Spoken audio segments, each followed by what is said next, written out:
Hello students, myself Bharti Gupta, your mentor and your coach for your journey towards JEE Advance.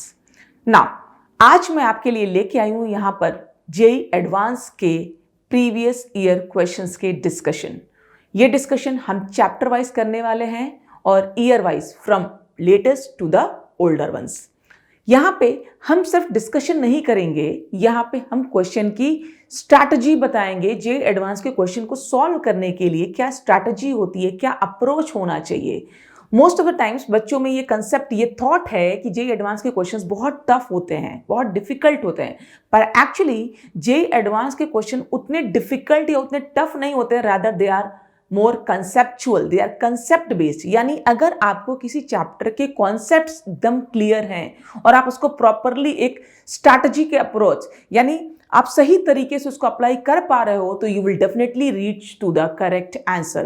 तो यहाँ पे मेरा discussion नहीं होने वाला है। We are not just only solving the question, we are going to teach you, we are going to show you the strategy how we have to approach the question. Okay, तो first chapter जो मैं आपके सामने लेके आई हूं that is mole concept, some basic concepts of chemistry, जिसको हम प्यार से मोल कॉन्सेप्ट, यानी जिसको हम बहुत कॉमनली मोल कॉन्सेप्ट के नाम से पढ़ते हैं। So the first question here is the stoichiometric reaction of 516 grams of dimethyl dichlorosilane with water results in a tetrameric cyclic product X in 75% yield. The weight in grams of X obtained is. तो आपने जब इस question को पढ़ा तो हमें एकदम clear हो रहा है बिल्कुल कि इस क्वेश्चन में दो पार्ट्स हैं।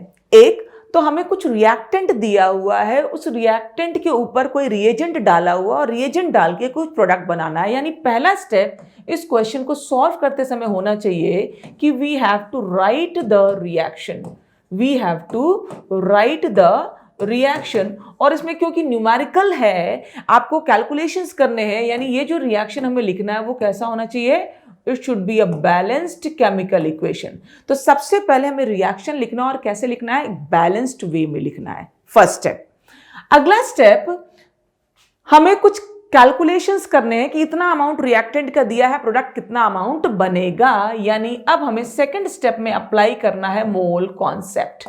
सेकेंड स्टेप में हमें अप्लाई करना है मोल कॉन्सेप्ट, और यहाँ पे कुछ ईल्ड की बात भी हो रही है, यानी परसेंटेज ईल्ड को ध्यान में रख के फिर हमें आंसर देना है। So these are the two steps जो इस क्वेश्चन में हमें करने हैं।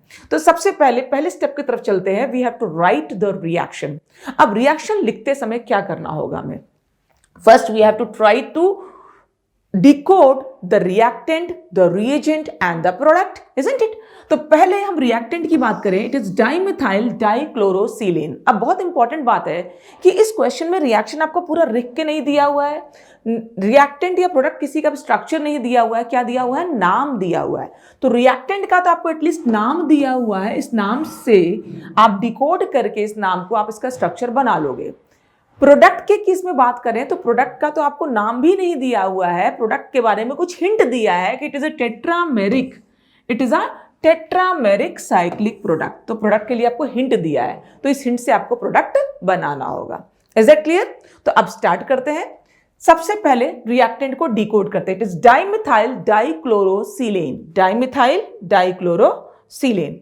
अब डाइमिथाइल डाइक्लोरोसिलेन अगर है तो सबसे पहले इसका नाम लिखने की कोशिश करते हैं, स्ट्रक्चर बनाने की कोशिश करते हैं। सिलेन क्या होता है? Silane is very similar to methane. जैसे मीथेन होता है CH4, वैसे ही सिलेन होता है SiH4, SiH4। This is called as silane. Silicon की चारों वैलेंसीज पे हाइड्रोजन लगा हुआ है।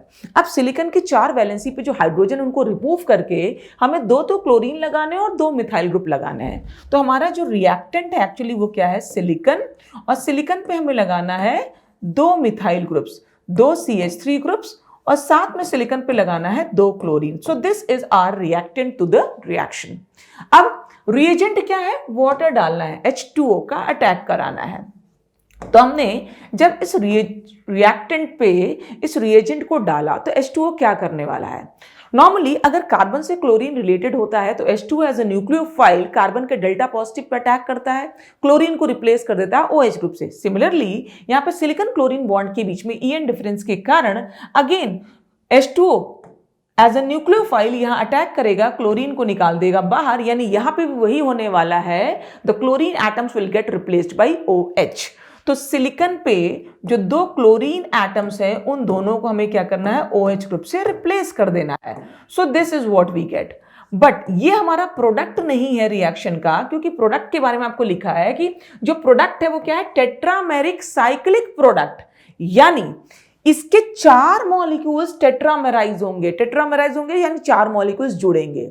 दूसरी बात क्या बोली, 4 मॉलिक्यूल्स जुड़ेंगे और कैसे जुड़ेंगे, साइक्लिक फैशन में जुड़ेंगे। तो इसके 4 मॉलिक्यूल्स को हमें साइक्लिक फैशन में जोड़ना है, टेट्रामेरिक प्रोडक्ट बनाना है। तो अब इसके हम क्या कराने वाले हैं, साइक्लिक टेट्रामेराइजेशन, साइक्लिक टेट्रामेराइजेशन।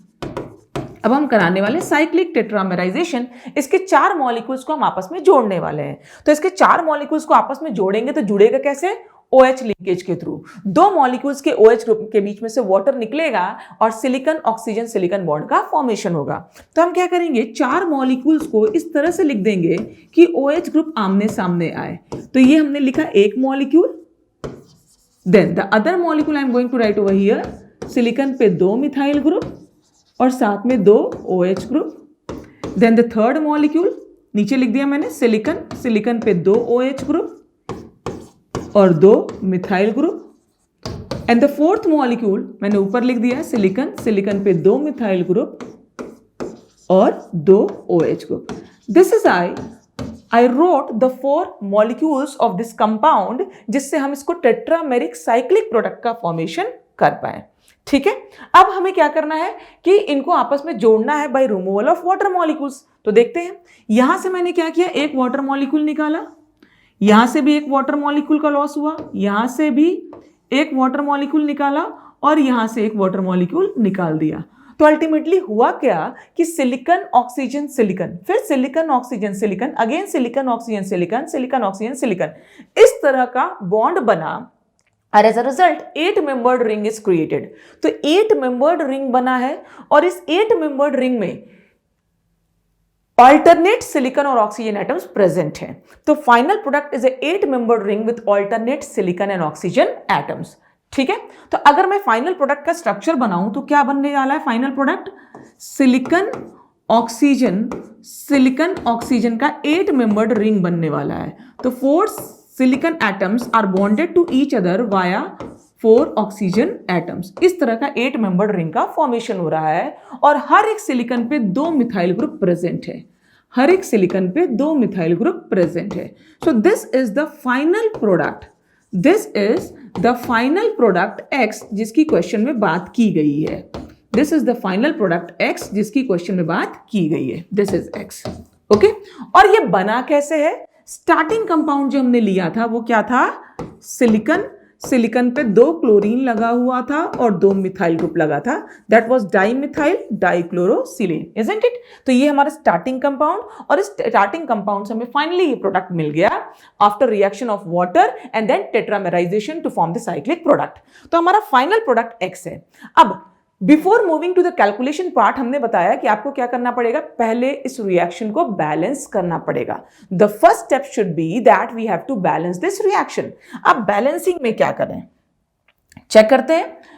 आपको बोला गया कि इसके ऊपर वाटर का अटैक कराया, वाटर का अटैक कराने के बाद टेट्रामेराइजेशन हुआ, यानी इसका एक मॉलिक्यूल बनाने के लिए हमें इसके क्या लेने पड़ेंगे, 4 मॉलिक्यूल्स लेने पड़ेंगे। तो 4 molecule of this reactant is going to form 1 molecule of the product और we say 4 moles of reactant will form 1 mole of product. ठीक है, यानी इसके हर 4 मोल से इस प्रोडक्ट का 1 मोल बनने वाला है। कब बनने वाला है, अगर ये रिएक्शन 100% एफिशिएंट होता, अगर 100% ईल्ड होता तो हर 4 मोल से 1 मोल प्रोडक्ट बनता। बट क्वेश्चन में साफ साफ लिखा हुआ है कि ईल्ड 100% नहीं है, ईल्ड कितनी है, 75% है। तो ऑब्वियसली 4 मोल ऑफ रिएक्टेंट से 1 मोल तो नहीं बनेगा। ठीक है, अब कैलकुलेशंस पे आते हैं। अच्छा, एक चीज और, इसके 4 मोल से 1 मोल बनेगा ये तो श्योर है। अब अगर 100% ईल्ड होता तो, अब अगर ईल्ड 75% है, ईल्ड अगर 75% है तो 4 मोल से 1 मोल नहीं बनेगा, 4 मोल से कितना बनेगा, 0.75 मोल्स ही बनेंगे। ये तो हमें इतनी बात समझ में आई, क्योंकि यील्ड कितनी है, सिर्फ 75% है, तो हर 4 मोल से 0.75 मोल X का मिलना है। अब कैलकुलेशंस पे आते हैं। एक क्वेश्चन में बोला है कि जो रिएक्टेंट लिया है वो कितना लिया है, 516 ग्राम्स। तो 516 ग्राम्स आपको इस रिएक्टेंट का लिया गया है, तो हमें निकालने पड़ेंगे पहले से मोल्स। तो 516 के मोल्स कितने हुए, अगर आप इसके सारे एटॉमिक मासेस को जोड़ोगे तो इसका जो मोलर मास निकल के आएगा दैट विल बी 129 ग्राम्स। इसके सारे एटॉमिक मासेस को जोड़ने पे मोलर मास कितना निकल के आएगा, 129 ग्राम्स। तो हम क्या करेंगे, इसके सारे एटॉमिक मासेस को जोड़े, मोलर मास 129 ग्राम्स, इसको डिवाइड किया तो ये निकल के आया 4 moles. Okay, very good. 4 moles से हमने स्टोइकोमेट्रिकली बैलेंस किया था, और एक्चुअली जो अमाउंट लिया गया है वो भी क्या है, 4 मोल्स। तो कैलकुलेशन में ज्यादा कुछ नहीं करना है, इसके 4 मोल्स हैं तो प्रोडक्ट कितना बनना है मैंने बता ही दिया था, कितना, 0.75 मोल्स। तो अगर अमाउंट ऑफ एक्स, अगर हमें amount of x in moles पूछता तो हमारा आंसर कितना हो जाता, 0.75। बट इस क्वेश्चन में हमें amount of x in terms of mole नहीं पूछा है, किसमें पूछा है, इन ग्राम्स, यानी वेट पूछा है हमें। तो वेट निकालना है आपको, मोल्स पता है तो वेट कैसे निकालेंगे, मोल्स इनटू मोलर मास, यानी वेट जो होता है, weight is number of moles into molar mass. ठीक है, यानी हमें इस प्रोडक्ट के मोलर मास की जरूरत पड़ेगी। अब इस प्रोडक्ट के मोलर मास की बात करें तो we have 4 silicon atoms, 4 oxygen atoms and 8 methyl groups. इन सब के एटॉमिक मासेस को जोड़ देंगे तो इसका मोलर मास जो निकल के आएगा that is 296 grams. Atomic masses आपको दिए हुए हैं, सबको जोड़ेंगे तो you will get like 296 grams. तो एक्चुअली नंबर ऑफ मोल्स कितना बनना है, 0.75 मोल्स। तो 0.75 मोल्स इंटू 296 ग्राम, इसको फाइंड आउट करें तो यू विल गेट 222 ग्राम्स। तो final answer to this question will be 222 grams, यानी amount of compound x obtained will be 222 grams. So answer to this question will be 222। I hope it is very clear. तो as I said, JEE advance के questions ज्यादा मुश्किल नहीं होते हैं, they are more like concept based, बहुत conceptual questions होते हैं, कॉन्सेप्ट को चेक करना बहुत जरूरी है। The next question you have is JEE advance 2022 में पूछा गया क्वेश्चन है, क्या दिया था, to check the principle of multiple proportion a series of pure binary compounds PMQN were analyzed and their composition is tabulated below. The correct options is R. आपको एक table बना के दिया हुआ है, इस टेबल में 3 कंपाउंड्स 1, 2, 3 और उनमें P और Q जो 2 एलिमेंट्स हैं उनका परसेंटेज दिया हुआ है, और इससे रिलेटेड आपको 4 स्टेटमेंट्स दिए गए हैं। ये 1 और more than 1 correct type question में था, मल्टीपल करेक्ट, ठीक है, एक या एक से ज्यादा आंसर्स इसमें सही हो सकते हैं। तो आपको हर एक स्टेटमेंट को बहुत प्रॉपरली एनालाइज करना होता है। जेईई एडवांस में ये जो क्वेश्चंस पूछते हैं 1 और मोर देन 1 करेक्ट, ये क्वेश्चंस मोस्टली सबसे ज्यादा रिस्की क्वेश्चंस होते हैं, क्योंकि आपको हर एक ऑप्शन को बहुत माइन्यूटली एनालाइज करना होता है। ऐसा नहीं है कि ये मल्टीपल करेक्ट में है तो हमेशा एक से ज्यादा आंसर होता है। जेईई एडवांस में ऐसा बहुत बार हुआ है कि मल्टीपल करेक्ट यानी मोर देन 1 और मोर देन 1 करेक्ट में सिर्फ एक आंसर भी सही आया है। इसलिए आपको हर एक स्टेटमेंट को बहुत बारीकी से एनालाइज करना होता है ऐसे क्वेश्चंस में, ठीक है। अब अगेन जैसा मैंने बोला कि सबसे पहले हम चैप्टर को पढ़ेंगे, जैसा मैंने बोला सबसे पहले हम क्वेश्चन को पढ़ेंगे और क्वेश्चन को पढ़ के फिर एनालाइज करेंगे कौन से चैप्टर का ये क्वेश्चन है, या अगर चैप्टर्स मिक्स हैं तो कौन कौन से चैप्टर्स हैं और उनमें कौन कौन से सब टॉपिक्स हैं, ठीक है। तो जैसे कि हमने इस क्वेश्चन को पढ़ा तो हमने देखा to check the principle of multiple proportion, यानी एक कॉन्सेप्ट इस क्वेश्चन में जो आ रहा है वो क्या है, law of multiple proportion. Laws of chemical combination में एक लॉ होता है, कौन सा लॉ होता है, law of multiple proportion, law of multiple proportion. तो एक जो टॉपिक है इसमें, एक जो सब टॉपिक है वो क्या है, लॉ ऑफ मल्टीपल प्रोपोर्शन की बात की गई है इसमें, ठीक है।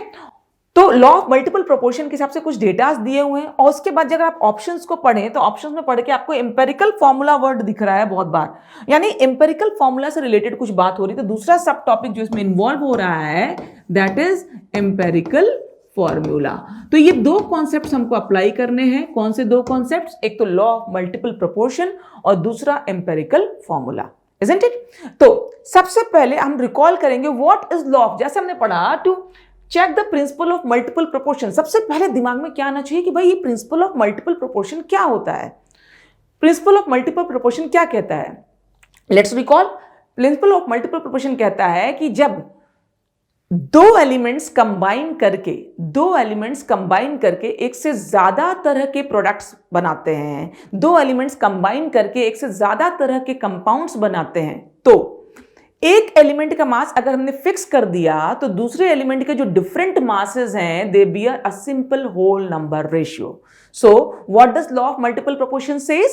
It says when two elements combine to form more than one compound, then different masses of one element which combines with the fixed mass of other element bears a simple whole number ratio। तो हमारा जो data दिया है, इस data में आप देख पा रहे हो P और Q के वेट का परसेंटेज दिया है, पर इनमें से कहीं भी किसी भी एक का वेट फिक्स नहीं है। तो सबसे पहला स्टेप जो हमारा होगा, क्या करेंगे हम P या Q में से किसी एक के वेट को फिक्स कर देंगे, क्योंकि लॉ ऑफ मल्टीपल प्रोपोर्शन क्या कह रहा है कि दो एलिमेंट्स कंबाइन कर रहे हैं, कंबाइन करके एक से ज्यादा तरह के कंपाउंड्स बना रहे हैं, तो एक का मास अगर हमने फिक्स कर दिया, किसी भी एक का मास अगर हमने फिक्स कर दिया, तो दूसरे के मासेस के बीच में एक सिंपल होल नंबर रेशियो होगा। पर यहां पे जो डाटा दिया है उसमें दोनों में से किसी के भी मास को फिक्स नहीं किया है। तो इसलिए सबसे पहला काम क्या होगा कि हम टेबल में थोड़ा मॉडिफिकेशन करेंगे, किसी एक एलिमेंट के मास को फिक्स करके, इसी डाटा के हिसाब से ऑब्वियसली यूनिटरी मेथड अप्लाई करके किसी एक एलिमेंट के मास को फिक्स करके दूसरे के कंपैरेबल रिलेटिव मासेस को हम लिखेंगे एक नया टेबल बनाकर, और उसके बाद फिर हम इन स्टेटमेंट्स को एक एक करके चेक करेंगे कि कौन सा स्टेटमेंट सही है according to this data. Got it? तो पहला स्टेप क्या है कि हम इस टेबल को पहले सही करेंगे, एक एलिमेंट के मास को फिक्स करेंगे और फिर उसके हिसाब से देखेंगे दूसरे एलिमेंट के मासेस में क्या रेशियो है। So here is a table. आपको क्या बोला है? 3 कंपाउंड्स है 1 2 3, एक का आपको परसेंटेज दिया और दूसरे का भी परसेंटेज दिया है। हमें किसी एक के मास को फिक्स करना है, तो मान लिया कि मैं Q के मास को फिक्स करने जा रही हूं, Q के मास को फिक्स करने जा रही हूं, तो मैं क्या कर रही हूं कि पहले कंपाउंड में Q का मास कितना है 50, तो मैं ऐसा करने जा रही हूं कि एक नया टेबल बनाती हूं, है ना, इसके बगल में लिखती हूं तीनों के मासेस को मैं क्या कर देने वाली हूं 50 ग्राम्स। तीनों के मासेस को मैं क्या करने वाली हूं 50 ग्राम्स। तो Q का 50 ग्राम P के 50 ग्राम के साथ कंबाइन कर रहा है कंपाउंड 1 में, ये तो ठीक है। अब कंपाउंड 2 में अगर हमने 55.6 के जगह Q के 50 ग्राम लिए तो P का कितना वेट आएगा? तो क्या करना पड़ेगा? 44.4 डिवाइड बाई 55.6 इंटू 50। तो इसको जब हम सॉर्ट आउट करेंगे तो ये जो आ जाएगा, ये कितना आ जाएगा 40। तो पहला तो 50 से 50 ही था जो डाटा दिया हुआ था, दूसरे में अगर इसको हम 50 करेंगे तो ये आ जाएगा 40, और दूसरे में अगर 60 से हमने Q को 50 किया तो P कितना आ जाएगा 40/60 into 50, that will be coming like 100/3, that is 33.33। तो हमने क्या किया, एक के मास को फिक्स कर दिया और दूसरे के मासेस को हमने देख लिया, they are bearing a simple whole number ratio. तो ये हमने एक नया टेबल बना लिया। अब हम क्या करेंगे, एक एक करके जो 4 स्टेटमेंट्स दिए हैं उनको एक एक करके चेक करेंगे। Now the first statement you have is if empirical formula of compound 3, if empirical formula of compound 3 is P3Q4, then the empirical formula of compound 2 is P3Q5। Data क्या था, ये 50-50 हुआ, इसको हमने 50 किया तो ये कितना हो गया था 40, और इसको हमने 50 किया था तो ये हो गया था 100/3। ठीक है। स्टेटमेंट 1 क्या कह रहा है, if empirical formula of compound 3 is P3Q4, अगर थर्ड कंपाउंड का एम्पिरिकल फॉर्मूला P3Q4 होता है, then the empirical formula of compound 2 is P3Q5। तो दो कंपाउंड्स हैं, एक है कंपाउंड 3 और दूसरा है कंपाउंड 2। बोल रहा है कि 3 का अगर एम्पिरिकल फॉर्मूला P3Q4 है तो 2 का एम्पिरिकल फॉर्मूला P3Q5 होगा। ये स्टेटमेंट सही है या नहीं, ये चेक करना है हमें। ठीक है। तो सबसे पहले जो टर्म आया एम्पिरिकल फॉर्मूला, उसको समझ लेते हैं। एम्पिरिकल फॉर्मूला क्या होता है? एम्पिरिकल फॉर्मूला होता है किसी कंपाउंड के अंदर जो एलिमेंट्स हैं उन एलिमेंट्स का सिंपलेस्ट होल नंबर रेशियो क्या है, सिंपलेस्ट होल नंबर रेशियो क्या है, उसी को हम क्या बोलते हैं, एम्पिरिकल फॉर्मूला। ठीक है।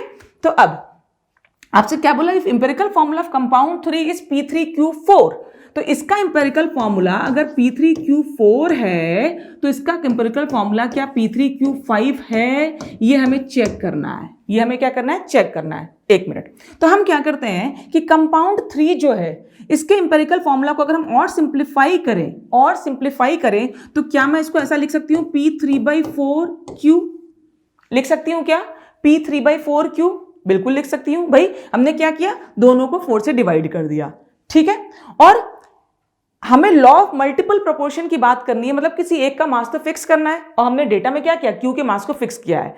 तो क्योंकि यहाँ पे Q5 है कंपाउंड 2 में, तो मैं क्या करूं कि कंपाउंड 3 में भी Q5 कर दूं। इसलिए हमने क्या किया, इस पूरे को 5 से मल्टीप्लाई कर दिया। तो क्या मैं इसको अब ऐसा भी लिख सकती हूं P3 × 5/4 Q5 लिख सकती हूं क्या, बिल्कुल लिख सकती हूं। इसको भी 5 से मल्टीप्लाई कर दिया, इसको भी 5 से मल्टीप्लाई कर दिया, इजंट इट।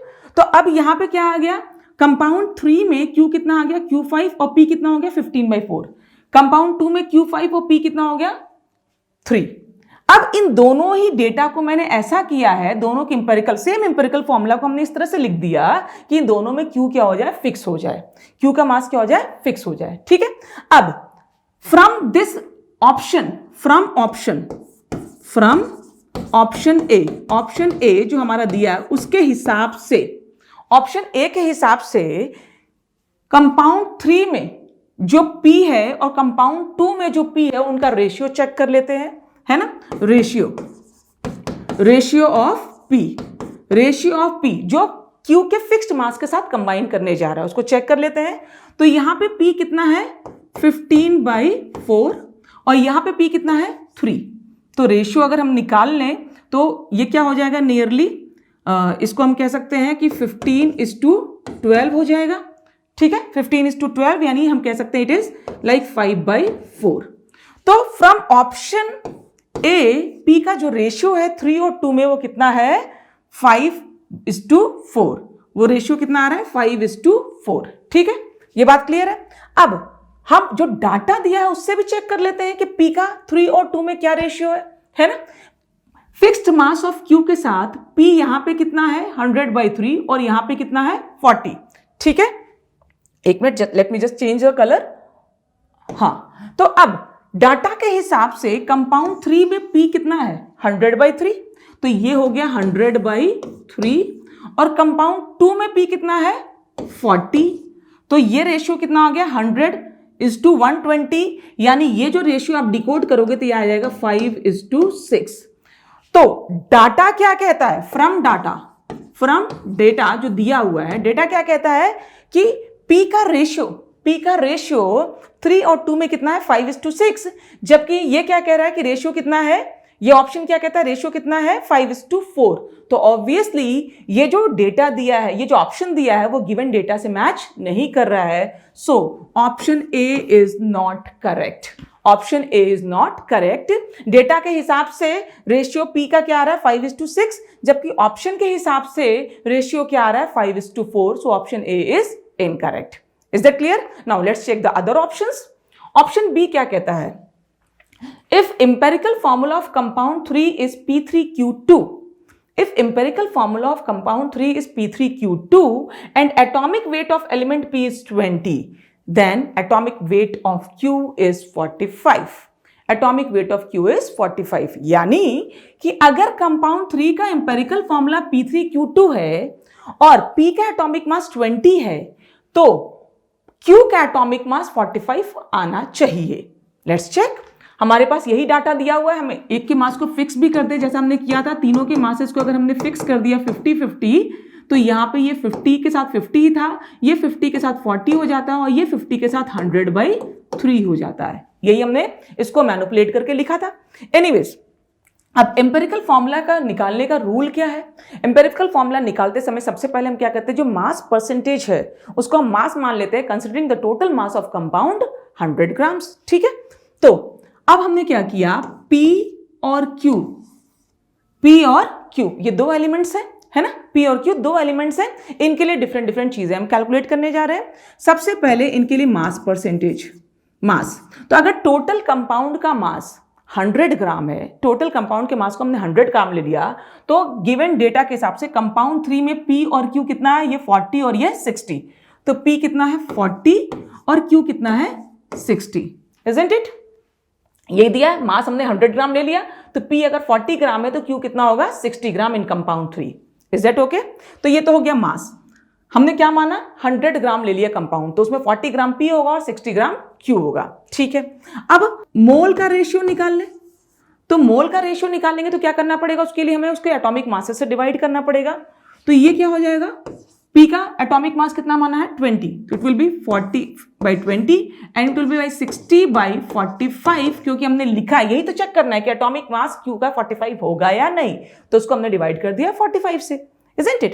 तो यहां पे अब रेशियो देखो, ये कितना आया 2 और ये कितना आया 4/3, isn't it?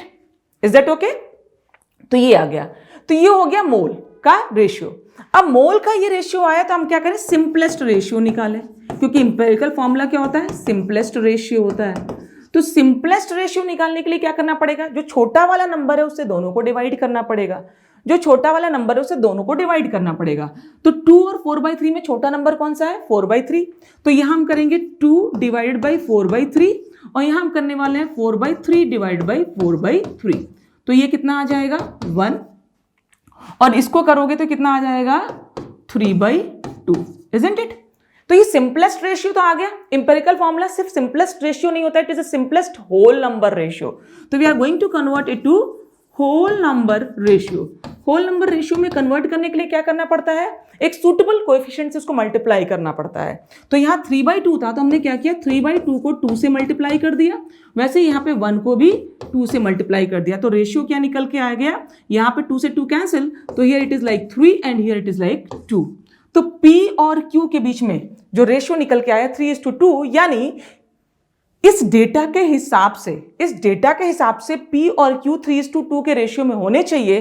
तो एम्पिरिकल फॉर्मूला जो निकल के आना चाहिए दैट शुड बी P3Q2, ये एम्पिरिकल फॉर्मूला निकल के आना चाहिए अकॉर्डिंग टू द डेटा, और दिया भी है कि इट इज P3Q2, यानी हमारा ऑप्शन बी जो है that is the correct answer.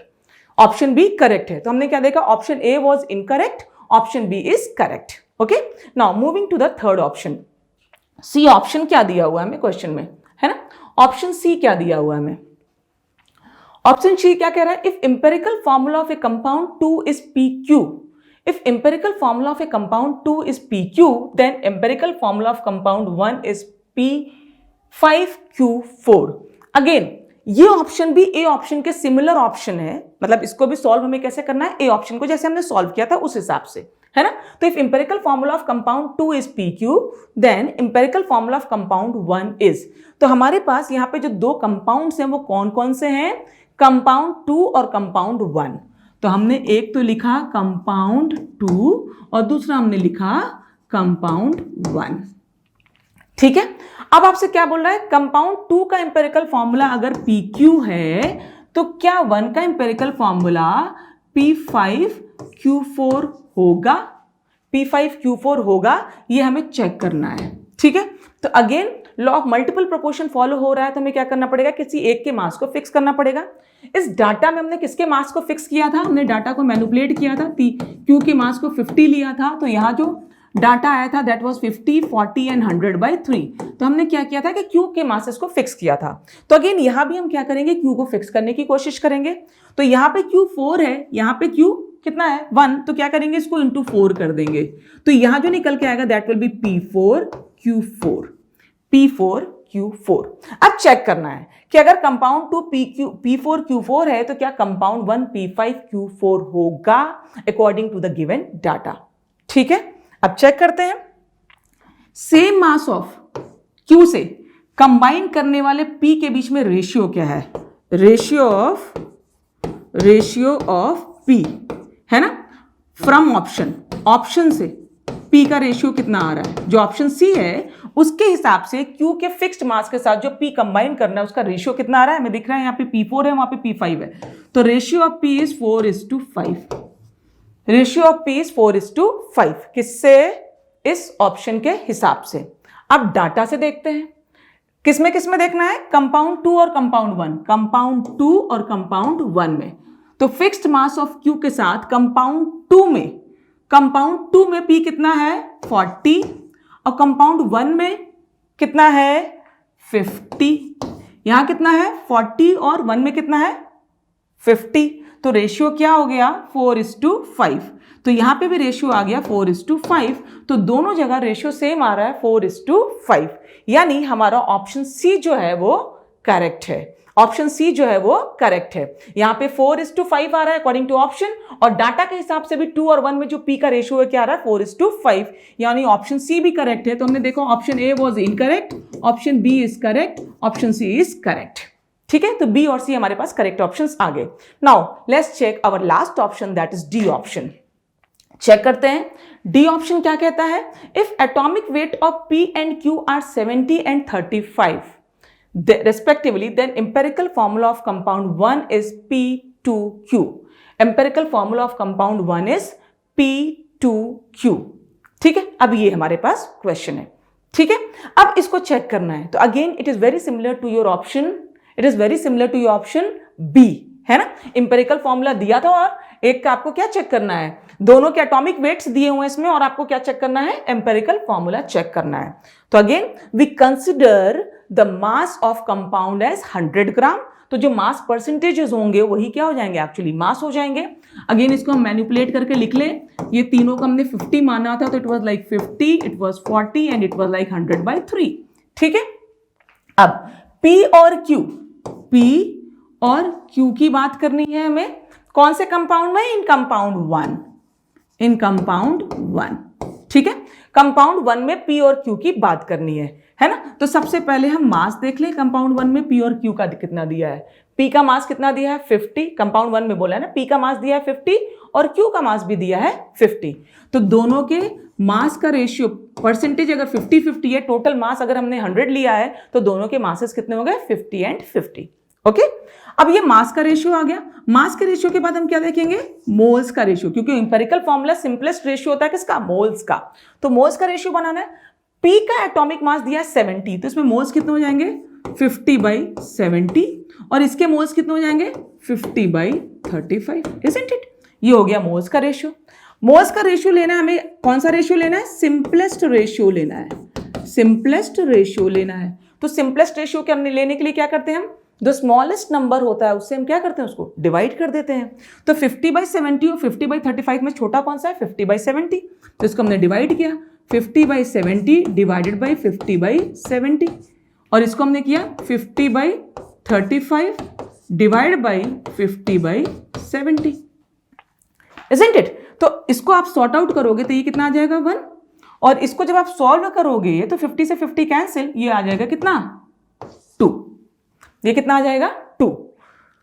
ये सिंपलेस्ट होल नंबर रेशियो भी है, तो इट इज 1:2, यानी ये जो डाटा दिया है ऑप्शन डी में, इसके हिसाब से P और Q का जो रेशियो है, P और Q का जो रेशियो है कितना आना चाहिए 1:2, 1:2, यानी इंपेरिकल फॉर्मूला जो इसके हिसाब से होना चाहिए वो क्या होना चाहिए PQ2। According to option D empirical formula जो होना चाहिए वो क्या होना चाहिए PQ2, है ना। अकॉर्डिंग टू दिस डाटा, हमने इस डाटा से निकाला था। अकॉर्डिंग टू दिस डाटा जो इंपेरिकल फॉर्मूला आना चाहिए वो कितना आना चाहिए PQ2।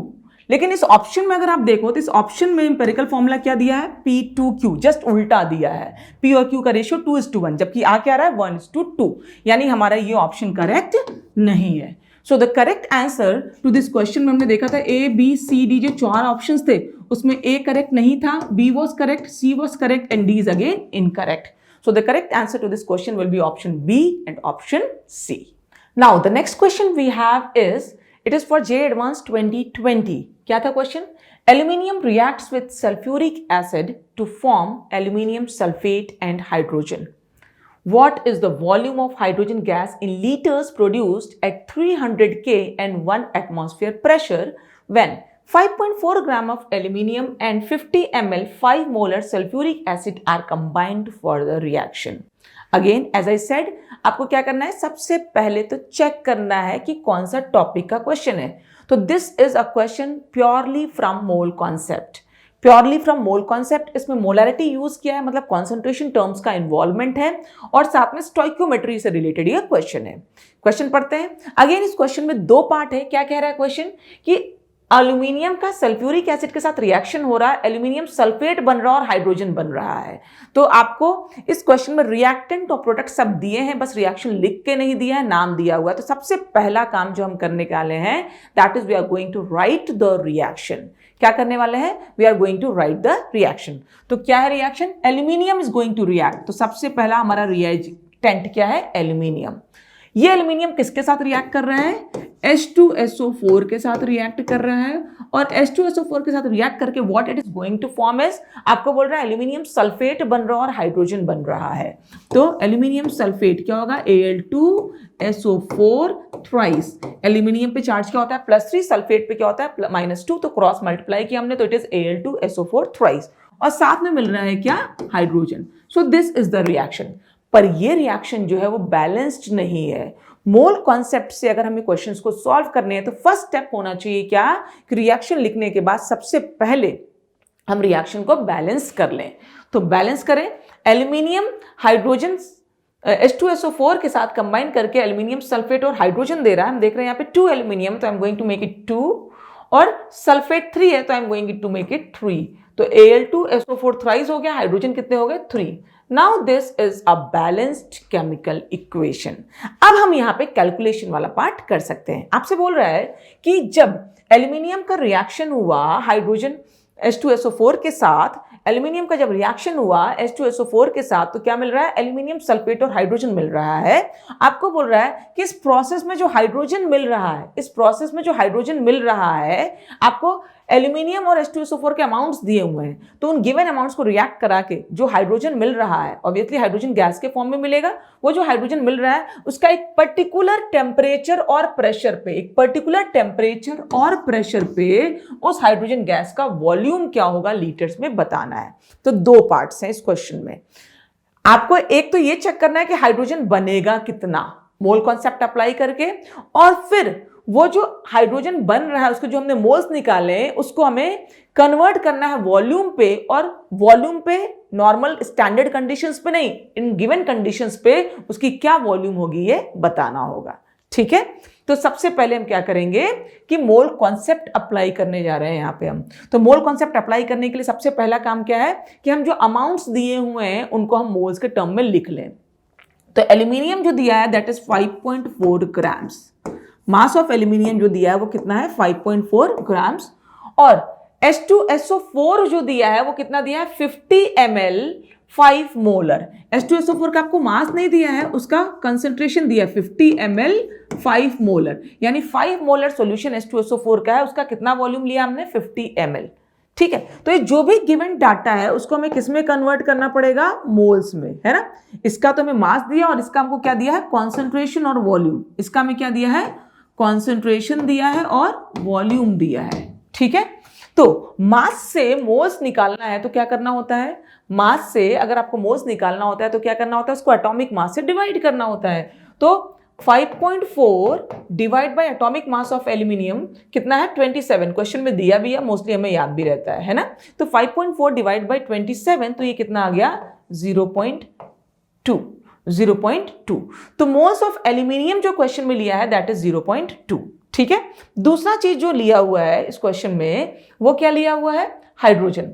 हाइड्रोजन के केस में आपको इसके मोल्स नहीं दिए हुए हैं, मास भी नहीं दिया है, क्या दिया है? Concentration of volume. तो मोलैरिटी अगर वॉल्यूम दिया है तो इससे मोल्स निकालते कैसे हैं? Molarity into volume will give moles. तो मोलैरिटी है ना, मोलैरिटी, इसके मोल्स निकालने हैं तो इसकी मोलैरिटी दी है कितनी? 5, और इसका वॉल्यूम दिया है कितना? 50 ml। तो वॉल्यूम किस में लिखते हैं हम? लीटर्स में, मोलैरिटी के फॉर्मूले में। तो 5 × 50 डिवाइड बाय 1000, तो हाइड्रोजन के जो मोल्स निकल के आए वो कितने आए? 0.25। तो एल्यूमिनियम के कितने मोल्स लिए हैं? 0.2 मोल्स, और H2SO4 के मोल्स कितने लिए हैं? 0.25। अब जैसे हमने मोल्स निकाला तो जब भी रिएक्टेंट्स, दोनों रिएक्टेंट के मासेस दिए हुए हों या दोनों रिएक्टेंट के मोल्स हमने निकाल लिया, तो अब अगला स्टेप हमारा जरूर होता है कि हम LR चेक करें। क्या दोनों में से कोई लिमिटिंग रिएजेंट तो नहीं है? क्योंकि लिमिटिंग रिएजेंट का कॉन्सेप्ट क्या कहता है कि अगर जो रिएक्टेंट्स है उनमें से एक भी लिमिटिंग रिएजेंट अगर होगा, लिमिटिंग अमाउंट में प्रेजेंट होगा, तो जो बनने वाला प्रोडक्ट है वो लिमिटिंग रिएजेंट के हिसाब से ही बनेगा। तो ये चेक करना बहुत जरूरी है कि दोनों में से कुछ लिमिटेड कंडीशन में तो नहीं प्रेजेंट है, कोई कम ज्यादा तो नहीं है। अगर ये प्रॉपर स्टोइकोमेट्रिक रेशियो में दिए होंगे तो प्रोडक्ट भी उसी रेशियो में बन जाएगा, फिर तो आप प्रोडक्ट किसी के साथ भी इक्वेट करके निकाल सकते हो। लेकिन दोनों में से अगर कोई कम अमाउंट में दिया है, लिमिटिंग है, तो प्रोडक्ट वही डिसाइड करने वाला है। तो we are going to check LR, कोई LR तो नहीं है। तो LR चेक करने के लिए क्या करना होता है, given moles upon stoichiometric coefficient का रेशियो निकालते हैं, N/SC रेशियो जिसको हम कहते हैं, given moles upon stoichiometric coefficient का रेशियो। ठीक है, तो इसके मोल्स कितने हैं 0.2 और इसका स्टोइकोमेट्रिक कोएफिशिएंट कितना है 2। यहां पे चेक करें इसके मोल्स कितने हैं 0.25 और इसका स्टोइकोमेट्रिक कोएफिशिएंट कितना है 3। ये करने के बाद हमें देखना होता है कि जो अगर ये बराबर आ रहे हैं for a balanced chemical equations, mole by stoichiometric concept coefficient का रेशियो जो है वो क्या होना चाहिए, बराबर आना चाहिए, तब कोई लिमिटिंग रिएजेंट प्रेजेंट नहीं होता है। लेकिन अगर ये रेशियो बराबर नहीं आता है तो जो कम वैल्यू आती है, मतलब वो जो रिएजेंट है वो क्या है, लिमिटिंग रिएजेंट है। तो आप देखें यहाँ 0.2/2 है, यहाँ 0.25/3 है, तो definitely this value is less. और अगर ये लेस है तो definitely this is limiting reagent, this is going to be limiting reagent. यानी यहाँ पे जो गिवन अमाउंट एल्यूमिनियम और सल्फ्यूरिक एसिड के हैं उसके हिसाब से sulphuric acid is going to be limiting reagent. And as I said, अगर रिएक्टेंट्स में से कुछ भी लिमिटिंग है तो जो प्रोडक्ट है उसको वही डिसाइड करेगा। ठीक है, अब आप देखना, तो हमें यह पता चल गया कि H2SO4 क्या है, हमारा LR है। तो LR ही डिसाइड करने वाला प्रोडक्ट कितना बनने वाला है। कौन से प्रोडक्ट की बात हो रही है, हाइड्रोजन। कैलकुलेशंस किसके लिए करने में, हाइड्रोजन के लिए। तो हमने देखा कि H2SO4 के 3 मोल्स हाइड्रोजन के 3 मोल्स प्रोड्यूस कर रहे हैं, यानी इसके 1 मोल से हाइड्रोजन का 1 मोल प्रोड्यूस होगा। तो इसके 0.25 मोल्स लिए तो हाइड्रोजन का भी कितना प्रोड्यूस होने वाला है, 0.25 मोल्स। तो मोल्स ऑफ हाइड्रोजन प्रोड्यूस जो होगा वो कितना होगा, 0.25 मोल्स, इजंट इट। इसके 3 मोल्स, इसके 3 मोल्स प्रोड्यूस कर रहे हैं तो इसके 0.25 मोल्स, इसके 0.25 मोल्स प्रोड्यूस कर रहे हैं। हम एल्यूमिनियम के साथ इक्वेट क्यों नहीं कर रहे हैं, क्योंकि एल्यूमिनियम जो है वो एक्सेस में प्रेजेंट है। रिएक्शन जो है वो लिमिट हो रहा है किससे, H2SO4 से। तो जब तक H2SO4 होगा तब तक ही रिएक्शन होगा। तो H2SO4 जितना होगा उसी के हिसाब से आपको हाइड्रोजन डिसाइड करना पड़ेगा। हमने बैलेंस्ड केमिकल इक्वेशन से देखा H2SO4 के 3 मोल हाइड्रोजन के 3 मोल्स प्रोड्यूस कर रहा है, यानी ये 1:1 के रेशियो में प्रेजेंट है। ठीक है, तो अगर इसके 0.25 मोल्स लेंगे तो हाइड्रोजन प्रोड्यूस कितना होगा, 0.24 moles. I hope it is clear. ठीक है, तो हाइड्रोजन प्रोड्यूस हो गया 0.25 मोल्स। अब क्वेश्चन में हमें यह तो पता चल गया कि हाइड्रोजन 0.25 मोल्स प्रोड्यूस हो रहा है। अब क्वेश्चन में सिर्फ हाइड्रोजन का वॉल्यूम नहीं पूछा, अगर हाइड्रोजन का वॉल्यूम पूछा होता तो हम एसटीपी पे उसका वॉल्यूम बताते। आपसे पूछ रहा है क्या कि हाइड्रोजन का कितना वॉल्यूम प्रोड्यूस हो रहा है 300 kelvin and 1 atmosphere pressure. In conditions में हाइड्रोजन का वॉल्यूम कितना होगा। ठीक है, इन कंडीशंस में हाइड्रोजन का वॉल्यूम कितना होगा। तो भाई हमें क्या करना है, PV = nRT लगाना है। PV = nRT लगाना है, यानी वॉल्यूम कैसे आएगा, nRT/P, nRT/P। ठीक है, अब number of moles of hydrogen कितना है, 0.25। यहां पे प्रेशर एटमॉस्फेयर में लिया है और वॉल्यूम लीटर्स में निकालना है, मतलब यहां पे R की वैल्यू क्या रखने वाले हैं हम, 0.0821। तो R की वैल्यू हमने लग दी 0.0821। टेम्परेचर दे रखा है क्वेश्चन में 300 केल्विन और प्रेशर दिया है 1 एटमॉस्फेयर। 1 एटमॉस्फेयर, यहां से आपको वॉल्यूम निकल के आएगा। जब हम इन पूरे चीजों को सॉल्व करेंगे तो it will come out to be like 6.15 litres. ये जो वॉल्यूम निकल के आएगा वो लीटर्स में निकल के आएगा, क्योंकि R की जो वैल्यू हमने ली है वो लीटर एटमॉस्फेयर वाली ली है। तो यहां पे वॉल्यूम जो निकल के आएगा 6.15 litres. So this is the correct answer to this question, 6.15 liters. Now the next question you have is from JEE Advanced 2019. क्या कह रहा है question, the mole fraction of urea in an aqueous urea solution containing 900 gram of water is 0.05. Mole fraction of urea in an aqueous solution of urea containing 900 gram of water is 0.05। यानी urea का water में एक solution है, उस solution में 900 ग्राम तो water present है। Urea कितना प्रेजेंट है ये नहीं बताया गया है, बट ये बताया गया है कि उस सॉल्यूशन में यूरिया का मोल फ्रैक्शन कितना है, 0.05। वाटर जो सॉल्वेंट है उसका मास तो बता दिया गया है और जो सोल्यूट है यूरिया उसका मास नहीं बताया गया, उसका क्या बताया गया आपको, मोल फ्रैक्शन बताया गया है। Okay, now if the density of solution is 1.2 grams the molarity of urea solution is, आपको डेंसिटी भी बता दी गई है सॉल्यूशन की और आपको मोलैरिटी पूछा गया है। तो हमारे पास गिवन डाटा क्या क्या है इस क्वेश्चन में, गिवन क्या क्या है ये चेक करते हैं। सबसे पहले आपको तो वाटर का मास ऑफ वाटर बता दिया गया है, H2O कितना बताया गया है, 900 ग्राम्स, है ना। मोल्स ऑफ यूरिया नहीं बताया गया है, मोल फ्रैक्शन यूरिया का बता दिया गया है, कितना बताया गया है, 0.05 ये बता दिया गया है। और क्या बताया है, डेंसिटी ऑफ सॉल्यूशन, सॉल्यूशन की जो डेंसिटी है वो बता दी गई है, कितनी बताई गई है, 1.2 ग्राम पर सेंटीमीटर क्यूब यानी पर ml, ये भी बता दिया गया है।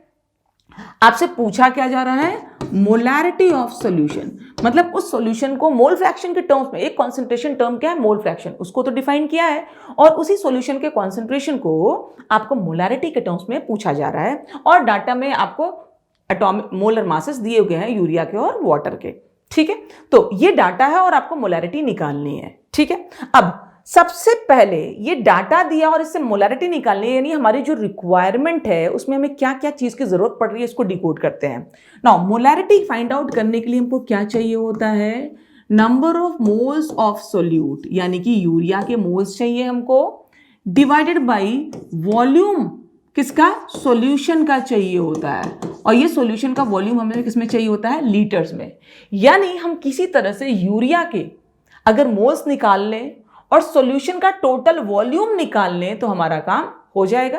तो स्टेप बाय स्टेप चलते हैं। सबसे पहले हम क्या करते हैं कि मोल्स ऑफ सोल्यूट निकालने की कोशिश करते हैं, है ना, मोल्स ऑफ सोल्यूट निकालने की कोशिश करते हैं। तो मोल्स ऑफ यूरिया कैसे निकलेगा, मोल्स ऑफ यूरिया कैसे निकलेगा, तो क्वेश्चन में डाटा दिया है कि यूरिया का मोल फ्रैक्शन कितना है, 0.05, है ना, 0.05।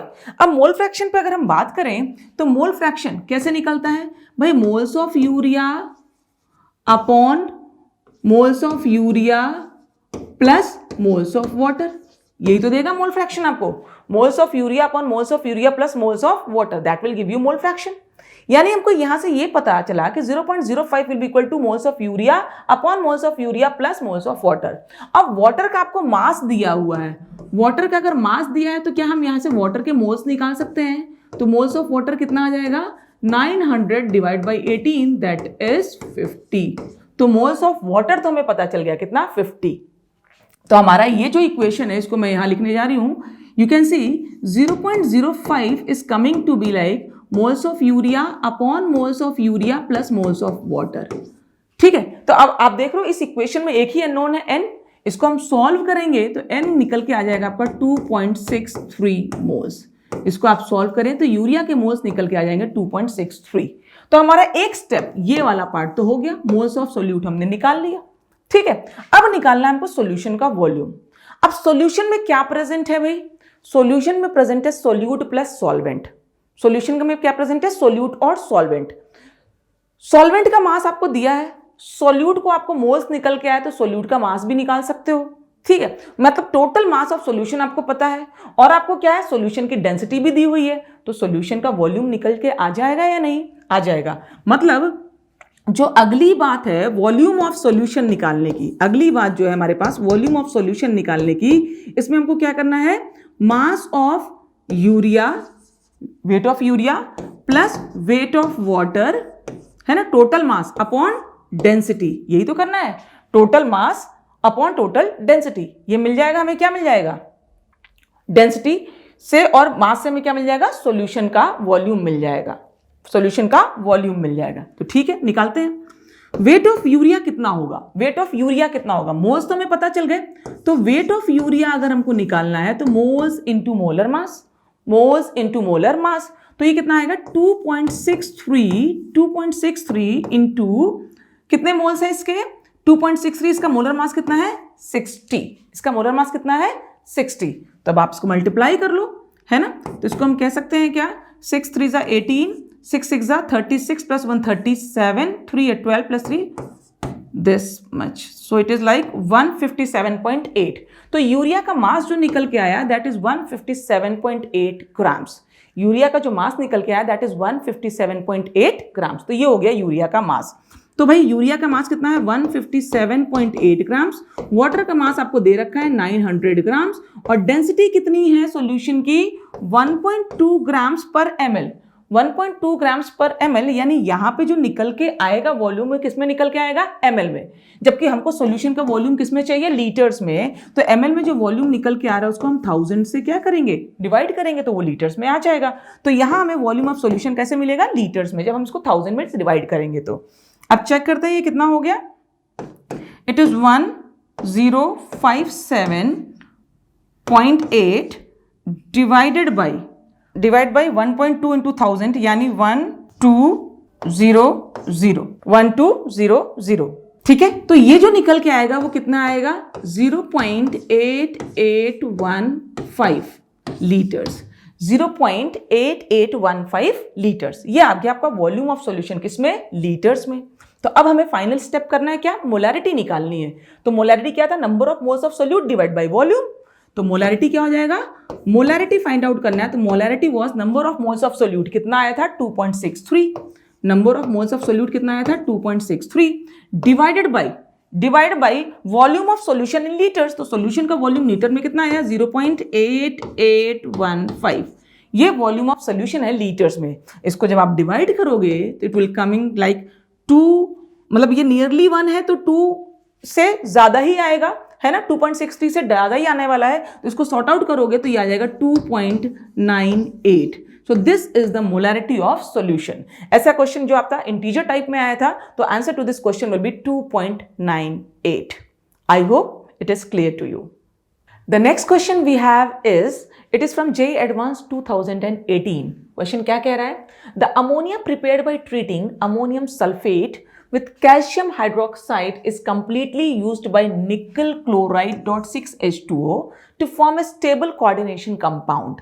यानी क्या कह रहा है, अमोनिया हमने प्रिपेयर किया, कैसे प्रिपेयर किया है, अमोनियम सल्फेट और कैल्शियम हाइड्रोक्साइड के रिएक्शन से। तो अमोनियम सल्फेट और कैल्शियम हाइड्रोक्साइड का रिएक्शन कराना है, उससे हमें अमोनिया बनाना है। ये एक रिएक्शन हुआ, और इस रिएक्शन में जो अमोनिया बन रहा है उस अमोनिया को पूरी तरह से यूज कौन कर रहा है, निकल क्लोराइड .6H2O, और इससे हमें क्या बनाना है, एक स्टेबल कोऑर्डिनेशन कंपाउंड।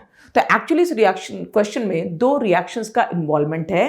पहले तो हमें अमोनियम सल्फेट और कैल्शियम हाइड्रोक्साइड का रिएक्शन करा के अमोनिया बनाना है, और वहां जो अमोनिया प्रोड्यूस हुआ उस अमोनिया को पूरी तरह से यूज करना है निकल क्लोराइड .6H2O के साथ रिएक्ट करा के हमें एक स्टेबल कोऑर्डिनेशन कंपाउंड बनाना है। ये 2 रिएक्शंस हो गए।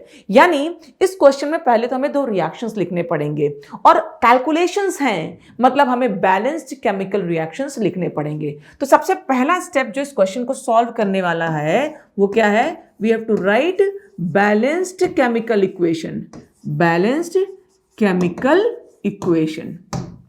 ठीक है, दोनों रिएक्शंस को हम बैलेंस करके लिखेंगे। उसके बाद अगले स्टेप में क्या कह रहा है, इफ, अब बोल रहा है कुछ डाटा दिया हो, उस डाटा के हिसाब से आपको कैलकुलेट क्या करना है वो पढ़ते हैं।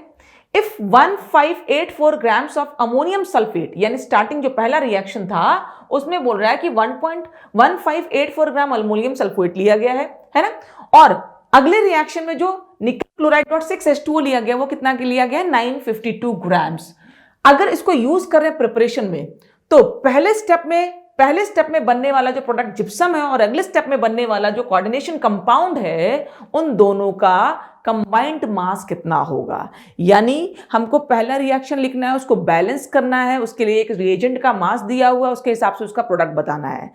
फिर वो जो प्रोडक्ट बन रहा है उसमें एक प्रोडक्ट को तो अगले स्टेप में यूज करना, और एक प्रोडक्ट के मास को ऐसा हमें कैलकुलेट करना है जो जिप्सम बन रहा है उसमें, ठीक है। और अगले स्टेप में जो अमोनिया कैरी फॉरवर्ड हो रहा है उसका दूसरे कंपाउंड से जिसके साथ रिएक्शन हो रहा है उसका भी आपको मास दिया हुआ है। अब उसके मास के साथ रिएक्ट करा के आपको जो फाइनल प्रोडक्ट बन रहा है उसका भी आपको क्या निकालना है, मास निकालना है। और फाइनली आपको पहले स्टेप का एक प्रोडक्ट यानी जिप्सम और अगले रिएक्शन का दूसरा प्रोडक्ट यानी जो कोऑर्डिनेशन कंपाउंड बन रहा है उनका कंबाइंड मास आपको इस क्वेश्चन में बताना है। तो एज आई सेड, रिएक्शन में 2 स्टेप्स होने वाले हैं। सबसे पहले तो आप दोनों रिएक्शंस लिखोगे बैलेंस्ड वे में, और उसके बाद फिर आप उस पर कैलकुलेशंस करोगे, है ना। तो स्टेप बाय स्टेप चलते हैं। सबसे पहले हम क्या करेंगे, बैलेंस्ड इक्वेशन लिखेंगे, है ना। बैलेंस्ड इक्वेशन लिखने वाले हैं। सबसे पहले क्या इक्वेशन कह रहा है, ammonia prepared by treating ammonium sulphate with calcium hydroxide. यानी पहले तो हमें अमोनियम सल्फेट का रिएक्शन कराना है, किसके साथ कराना है, कैल्शियम हाइड्रोक्साइड के साथ। तो ammonium sulphate that is NH4 twice SO4, यह है अमोनियम सल्फेट। इसका रिएक्शन किसके साथ करा रहे हैं हम, कैल्शियम हाइड्रोक्साइड के साथ, CaOH ट्वाइस के साथ। तो अमोनियम सल्फेट का कैल्शियम हाइड्रोक्साइड के साथ रिएक्शन करा रहे हैं, तो प्रोडक्ट क्या बनेगा, है ना। आपको कहीं ना कहीं जिप्सम भी पूछा गया, आपको दिख रहा है कैल्शियम का सल्फेट के साथ रिएक्शन होगा, कैल्शियम सल्फेट बनेगा, पर कैल्शियम सल्फेट जिप्सम नहीं है। जिप्सम क्या है, कैल्शियम सल्फेट .2H2, इसको जिप्सम कहते हैं। यानी इस रिएक्शन में एक जो प्रोडक्ट बनेगा वो तो जिप्सम बनेगा, और दूसरा बोल रहा है अमोनिया बनाना है। तो इसका जब इसके साथ रिएक्शन होगा तो अमोनिया बनेगा और साथ में बनेगा gypsum that is calcium sulphate .2H2O। आप चेक कर लो, ये रिएक्शन बैलेंस्ड है। यहाँ पे 2 अमोनियम आयन है, 2 अमोनियम आयन से 2 अमोनिया बन गया, है ना। यहाँ से 2 H+ निकले और यहाँ से 2 OH, 2 वाटर मॉलिक्यूल बन गए, और ये calcium sulphate. So this is what is gypsum, this is what is gypsum, इसी को हम बोल रहे हैं जिप्सम। तो एक तो आपको इसका मास चाहिए फाइनल स्टेप में। दूसरे स्टेप में आपको जो प्रोडक्ट बनेगा उसका भी मास पता करना है और दोनों को जोड़ देना है। चलो खैर अगला रिएक्शन लिखते हैं। अगला रिएक्शन क्या कह रहा है कि NiCl2.6H2O जो है ये रिएक्ट करने वाला है। किससे रिएक्ट करने वाला है, पहले स्टेप में जितना भी अमोनिया बना है उसके साथ। तो पहले तो हमें रिएक्शन ही लिखना है। तो पहले स्टेप में जो अमोनिया बन रहा है NH3, इसका हमें रिएक्शन कराना है किसके साथ, NiCl2.6H2O के साथ, और हमें एक स्टेबल कोऑर्डिनेशन कंपाउंड बनाना है, स्टेबल कोऑर्डिनेशन कंपाउंड बनाना है। तो निकल का अमोनिया के साथ जो कॉम्प्लेक्स होता है वो क्या होता है, NiNH3 6 टाइम्स ये कॉम्प्लेक्स बनाता है। ये this complex is going to be formed. तो आप देखें एक निकल के साथ 6 अमोनिया चाहिए, तो इसको हम बैलेंस किए, तो इस तरह का कुछ प्रोडक्ट बनने वाला है। NiCl2.6H2O अमोनिया के साथ रिएक्ट करके ये कोऑर्डिनेशन कंपाउंड बनाना है।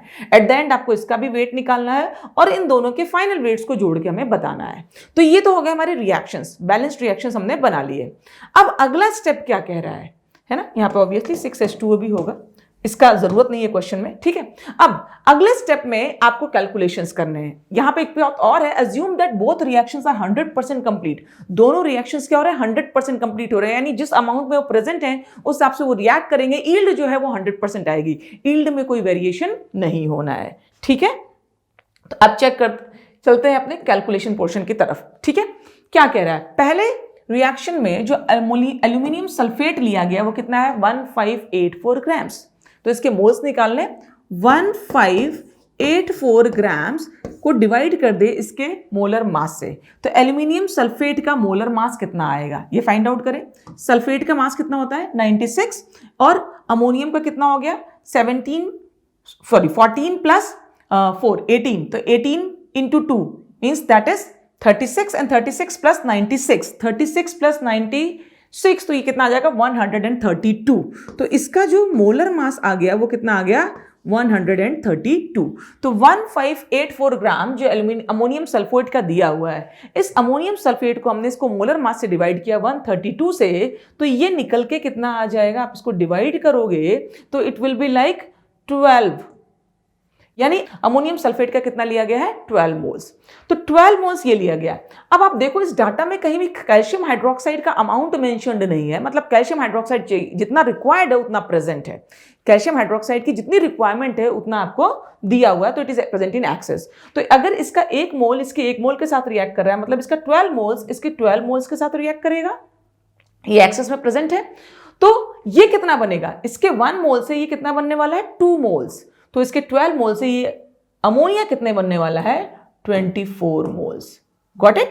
तो अमोनिया जो बनने वाला है वो कितना बनने वाला है 24 मोल्स। अब ये 24 मोल्स बन रहा है और ये कितना बनेगा जिप्सम, इसके 1 मोल से ये कितना बन रहा है 1 मोल, तो इसके 12 मोल से ये कितना बनेगा 12 मोल्स। तो जिप्सम जो बनने वाला है दैट इज 12 मोल्स, ठीक है। एक स्टेप हमारा कंप्लीट हो गया। यहीं पे हमें फाइनल जो आंसर है उसमें क्या है, जिप्सम का मास बताना है, जिप्सम का मास ऐड करना है। तो यहीं पे हम क्या करें, जिप्सम का मास निकाल लें। तो 12 मोल्स का अगर मास निकालेंगे तो इसको मोलर मास से मल्टीप्लाई करना पड़ेगा। अब जिप्सम का मोलर मास निकालते हैं, calcium sulphate .2H2O, calcium sulphate dot 2H2O, calcium का मास दिया हुआ है 40 है ना, तो कैल्शियम का मास दिया हुआ है 40 प्लस सल्फेट का कितना होता है 96 प्लस H2O कितने हैं 2, मतलब 18 प्लस 18 दैट इज 36। इन सबको जोड़ दें कितना आ जाएगा, it is like 6 6 12 2 1 is balance 10 plus 4 plus 3 that is 172। तो इसका मोलर मास कितना आ गया 172। तो 12 मोल्स को हमने क्या किया 172 से मल्टीप्लाई किया, अब आ जाएगा इसका मास किसका, जिप्सम का।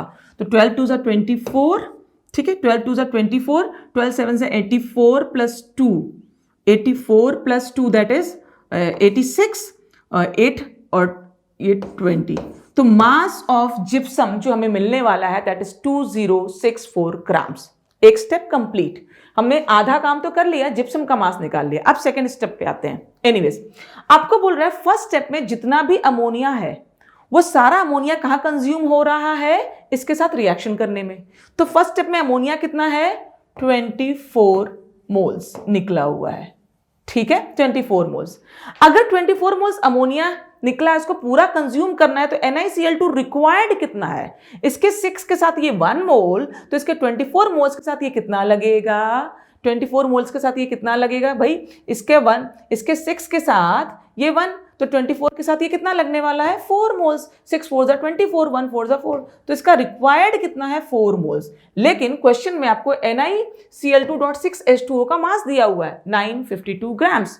तो हमें चेक करना पड़ेगा क्या एक्चुअली, यानी अगर इसको 100% रिएक्ट करना है तो इसके 4 मोल्स चाहिए, क्या एक्चुअली ये 4 मोल्स प्रेजेंट है, तो चेक करते हैं। 952 को हम डिवाइड करेंगे इसके मोलर मास से, 952 को हम डिवाइड करेंगे इसके मोलर मास से। अब इसका मोलर मास निकालते हैं। निकल का आपको एटॉमिक मास दे रखा है 59, 2 क्लोरीन का मास कितना हो जाएगा 71, और 6 H2O का मास, H2O 18, 18 6 कितना हो जाएगा 108, isn't it? 18 6 108। तो आप इसको जोड़ लो तो कितना हो जाएगा ये 59 प्लस 71 60 प्लस 71 30 प्लस 230 238, ये कितना हो जाएगा 238। अब 952 को जब 238 से आप डिवाइड करोगे, 950 को जब आप 238 से डिवाइड करोगे तो ये आ जाएगा आपका 4। यानी एक्चुअली NiCl2.6H2O जितना रिक्वायर्ड है इसको कंप्लीटली रिएक्ट करने के लिए उतना गिवन है, मतलब इनमें से कोई भी लिमिटिंग रिएजेंट नहीं है। अगर इन दोनों में से कोई भी कम प्रेजेंट होता तो ये फाइनल प्रोडक्ट बन रहा है वो उसके हिसाब से होता, उसको हम क्या बोलते हैं LR, तो LR के हिसाब से इक्वेट करते हैं। लेकिन ये प्रॉपर स्टोइकियोमेट्रिक अमाउंट में प्रेजेंट है इसलिए कोई LR नहीं है, तो आप किसी के साथ भी इसको इक्वेट कर सकते हो। नाउ NiCl2 के 4 मोल्स अगर हमने लिए हैं तो ये प्रोडक्ट है ये कितना बनना चाहिए 4 मोल्स बनना चाहिए। इसके 1 मोल के साथ ये 1 मोल बन रहा है तो इसके 4 मोल के साथ ये 4 मोल बनना चाहिए, तो ये एक्चुअली कितना बना 4 मोल्स। तो this is the mass of product, कितना 4 मोल्स। अब हमें क्या करना है, फाइनल जो आंसर है वो क्या चाहिए, कंबाइंड वेट किसका चाहिए, जिप्सम का और निकल अमोनिया कोऑर्डिनेशन कंपाउंड का।